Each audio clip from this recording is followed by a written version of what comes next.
Hey everyone, welcome back. This is now episode 3 of Everything Death and Dying, leading up to the Halloween season.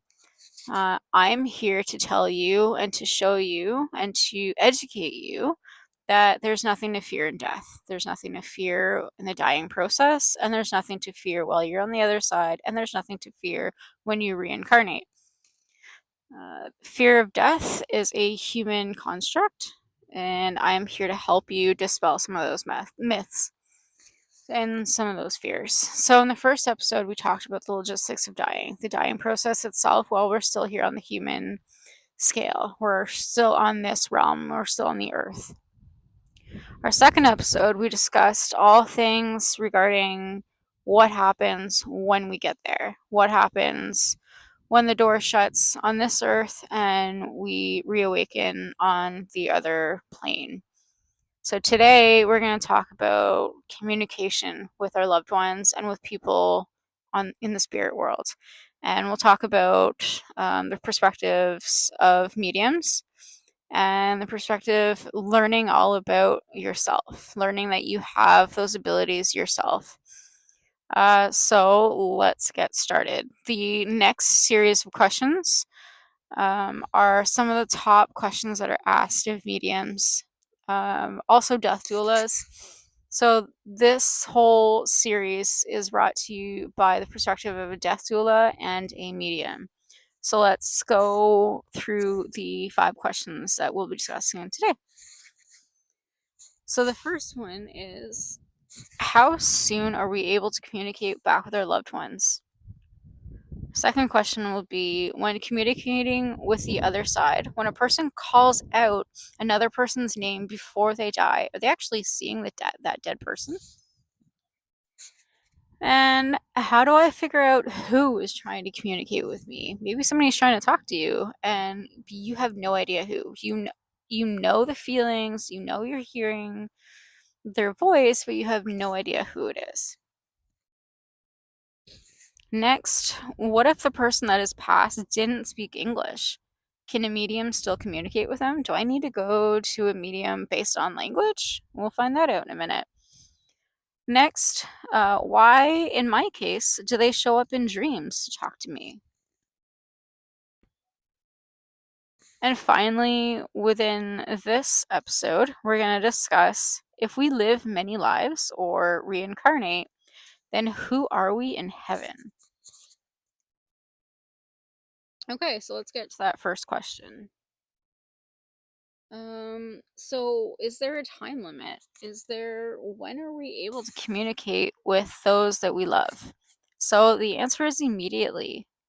You know, there are tons of stories out there that talk about you have to wait for 48 hours, 72 hours. Different cultures talk about 6 months. Different cultures talk about, there's so many different time frames that I've heard about and that are within the cultures. But the true answer is immediately. They're there with you. There is no waiting period. There is no um there's no time. There's no time frame. It is immediate. They can hear you. When you say your last words to your loved one on their deathbed, you worry that they haven't heard you. They did. And they can hear you now. They can hear you right away. And you can start communicating with them immediately. And how do you do that? You do that by raising your vibration and being open to it. Everyone can do it. Everyone can communicate with their loved ones. It's being able to be open to it and raising your vibration to a frequency that matches theirs. So, or you can also go to a medium like me or other mediums. But as far as that goes, please be careful. There are some out there that are not in it for the right intentions, the right ideals. But there are lots that are. Just find them. You can go to a medium if you want to speak to your loved ones. So the bottom line, spirit is always spirit. We just receive a body when we're here and we leave it when we go. We communicate all the while, There is no on hold time. So your spirit is within your physical body right now. Our physical body is just a vessel for that spirit. It's always there. It's never going to go away. And we can always communicate with each other. So, when communicating with somebody on the other side, when a person calls out another person's name before they die, are they actually seeing the dead person? They really are. They truly are. Typically, they're there to welcome you to the other side. So just remember that death here is birth over there, and they are awaiting that birth. So just like here, we're all waiting for a baby to come, and it's new life, and it's exciting, and it's beautiful. It's the same thing over there. You're just being reborn. You're leaving this plane for another plane.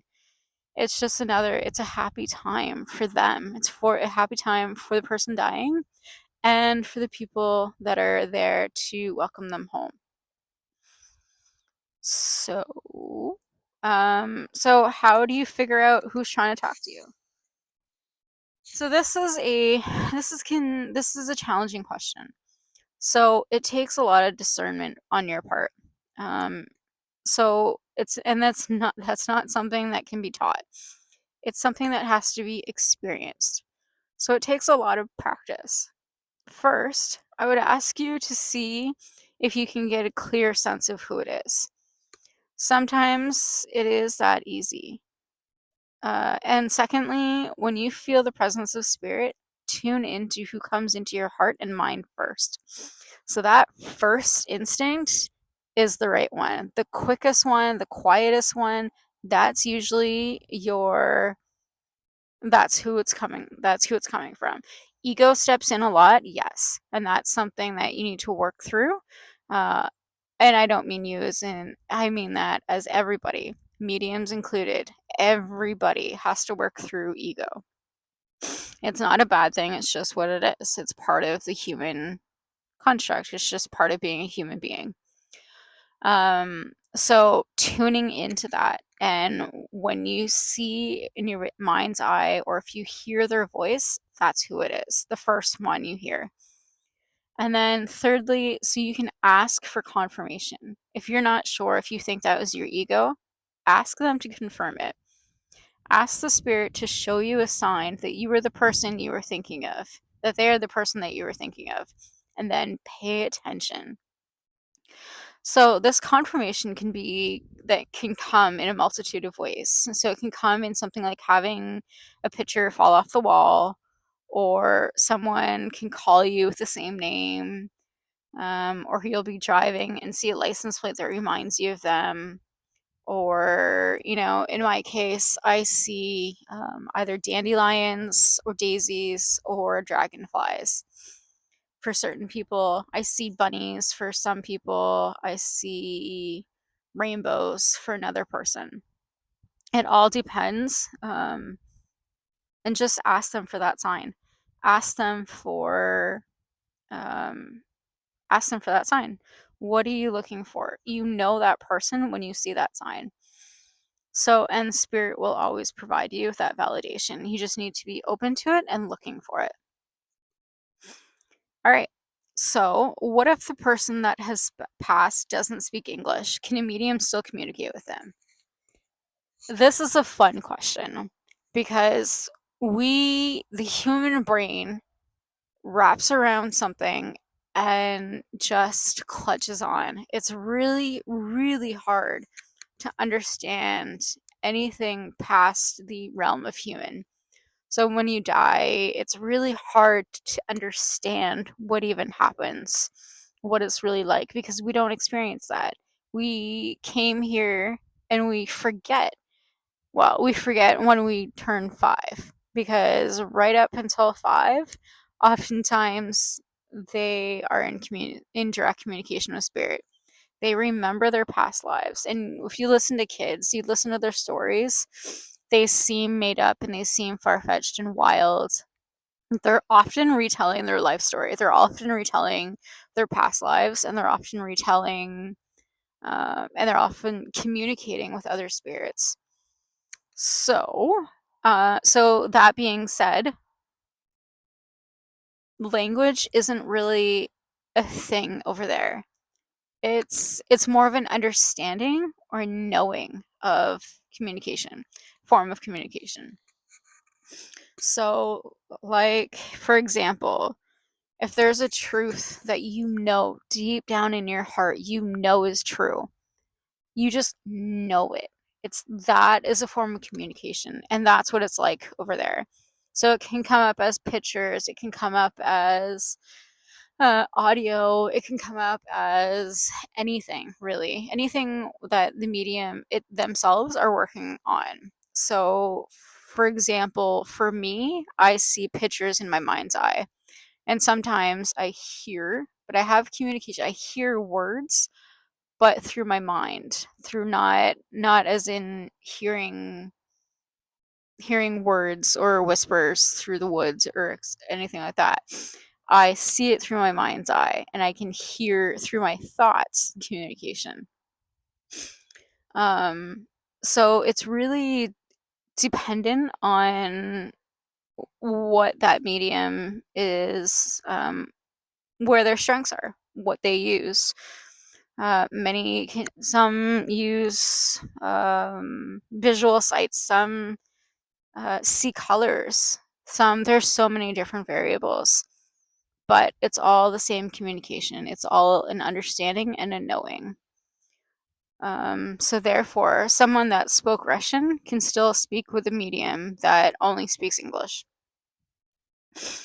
So, why, in my case, do they show up in dreams when they want to talk to me? So, the dream state, this is my favorite question. I love answering this one, and I love talking about this one.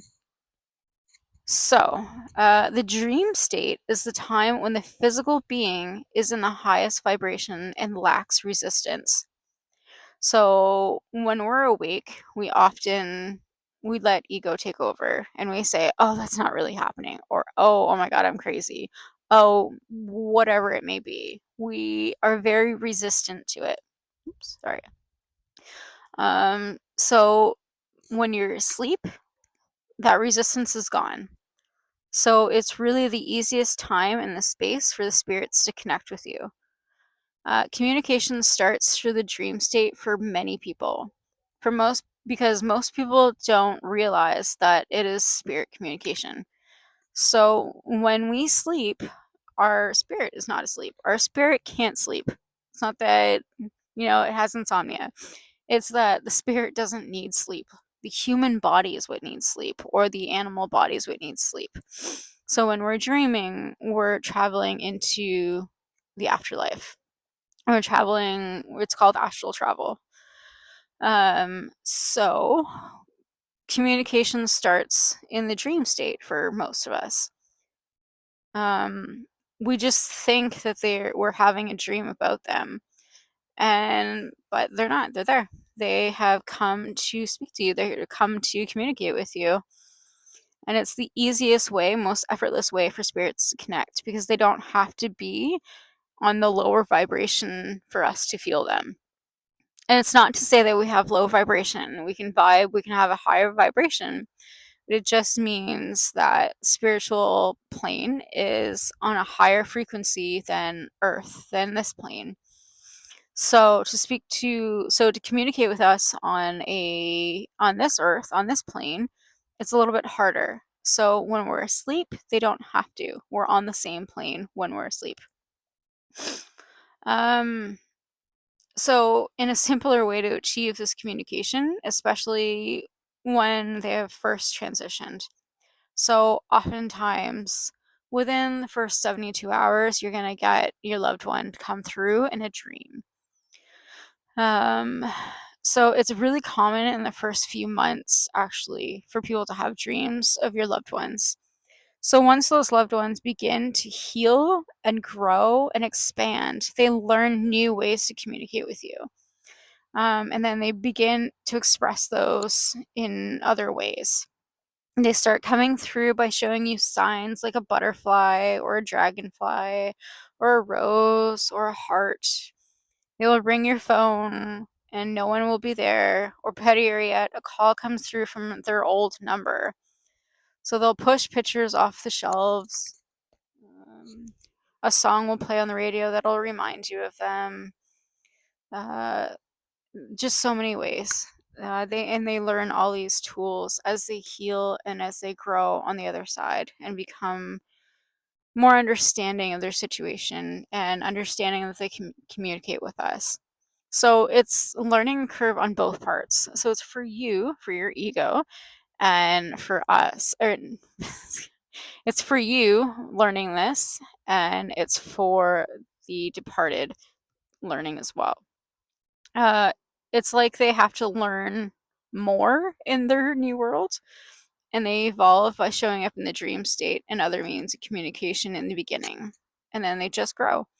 Like kids grow. Kids, we learn how to speak, we learn how to walk, we learn how to do certain things and become more independent. It's the same thing in the spirit world. You have to, like I said before, it's a new birth.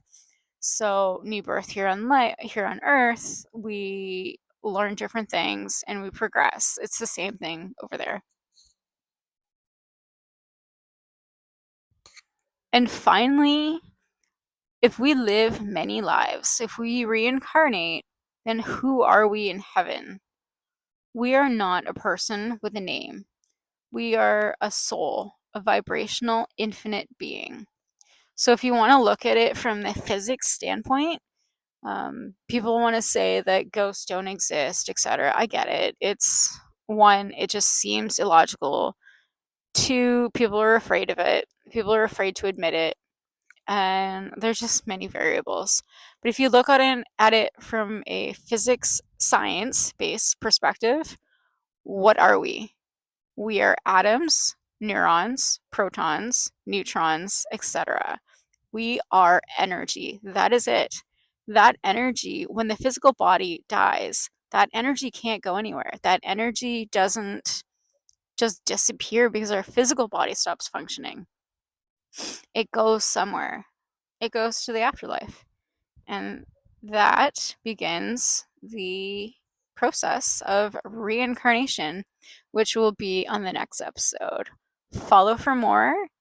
Give it a like, give some comments, ask any questions you want to ask, and I'll address them in future videos. Thank you for joining me. Take care. Bye.